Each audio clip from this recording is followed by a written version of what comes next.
Hi everyone, I'm Carlie Meyer, and thank you for taking the time to listen to my doctoral capstone project on an adapted sports wheelchair service delivery model. I just want to take an extra moment to say thank you to my capstone mentors, Kevin Starr and Stephanie Akins, and to my capstone advisor, Dr. Carmen DeJovany. Here is my presentation. The doctoral capstone project all began by first completing a scoping review, which aimed to determine the perceived benefits, barriers, and motivated for adaptive sport participation among athletes with disabilities. Between the period of May 2020 and September 2020, I searched 5 research databases for journal articles fitting the inclusion criteria. All articles were screened by myself and an outside researcher to ensure selected articles were appropriate and to reduce the risk for bias. After the articles were selected, they were assessed for quality of evidence and bias through the Cincinnati Children's Critical Appraisal Form. A total of 353 studies were included from the initial search and narrowed down to 21 articles based on the aforementioned methods process. Finally, a thematic analysis was completed, which revealed 3 main themes from the data: benefits, barriers, and motivators of adapted sport participation. These themes were then broken down into sub-themes, which can be seen in the figure on the right. The most common barriers were environmental, meaning access to facilities or transportation; personal, referring to medical setbacks and fear of injury; cost, and ill-fitting equipment. The most common benefits were improved physical and psychosocial health, increased social participation, improved quality of life or life satisfaction, and higher employment rates. Finally, the most common motivators were the joy and fun participation brings, the feeling of being a part of a team, competition, and it was introduced during the rehab process. In conclusion, the data showed that participation in adapted sports can result in improved physical, social, and psychosocial health. However, more community support is needed for reducing barriers like access to facilities, transportation, and other significant barriers like cost and ill-fitting equipment, which could lead to injury. With this in mind, the purpose of my capstone project was to combat the barriers of cost and ill-fitting equipment by developing an adapted sports wheelchair service delivery model. To begin this process, I first conducted a needs assessment at my capstone site, which was Martha Morehouse Outpatient Rehabilitation Center at The Ohio State University, to ensure the feasibility of the project and determine available resources. While on site, I used several assessments to interview all invested stakeholders, including the Ohio Buckeye Blitz wheelchair rugby team.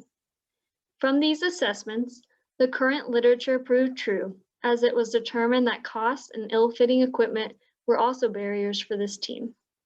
A service delivery model for team sports had not yet been created at this site due to the barriers mentioned by my site mentor, which were time commitment, lack of education on available equipment and the ordering process, lack of communication, and outdated resources.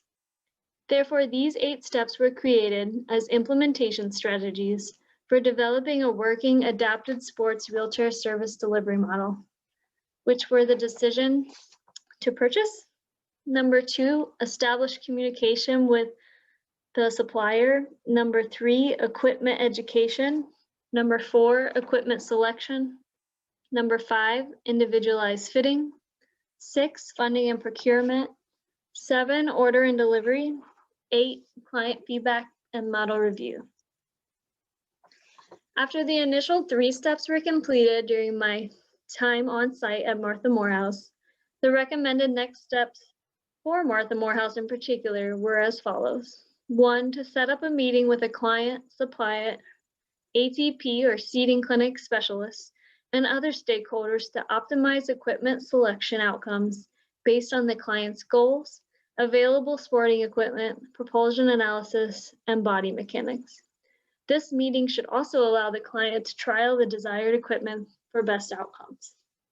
Number 2, An individualized fitting should take place for injury prevention. Number 3, provide resources to rugby team members as needed to aid them in procuring funds and combating the barrier of cost. Number 4, send in the order forms. Number 5, review this process and make any changes as needed to streamline the model for sustainability. Aside from my time I spent working on the adapted sports wheelchair service delivery model, I had the opportunity to advance my clinical practice skills as a member of the neuro interdisciplinary rehabilitation team. Specifically, I gained a wide range of knowledge working primarily with the spinal cord injury population. Some SCI-specific treatment interventions I learned can be seen in the figure to the right. Bowel and bladder management, sexual health for SCI, adapted equipment for all ADLs and IDLs, including anything from feeding to turning the pages of a book, custom orthoses fabrication, advanced wheelchair skills trainings, like breaking down a wheelchair in preparation for driving, and the use of advanced technology like the Excite FES cycle, the Baltimore therapy equipment device, the Dynavision, and other smart technology such as Google Home. Finally, I made sure to educate and introduce my clients and other staff members on the adapted sport opportunities in their region. Secondly, I had the opportunity to work with the Ohio Buckeye Blitz wheelchair rugby team at the Franklin Park Adventure Center. This included attending weekly practices and meetings, assisting team members with transfers, equipment management, conditioning, and training, which was a complete blast. Then the final piece to my doctoral experience involved completing my previous adapted sports research in collaboration with my co-authors, Dr. Daniela Iliescu, Dr. Erica Kemp, Jessica Hone, and Dr. John Napolitano.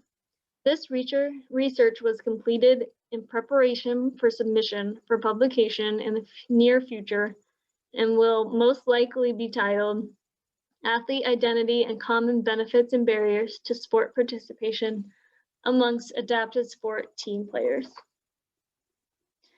This concludes my poster presentation. Thank you so much for listening. Please feel free to reach out to me for any reference or other comments or questions. Thank you again.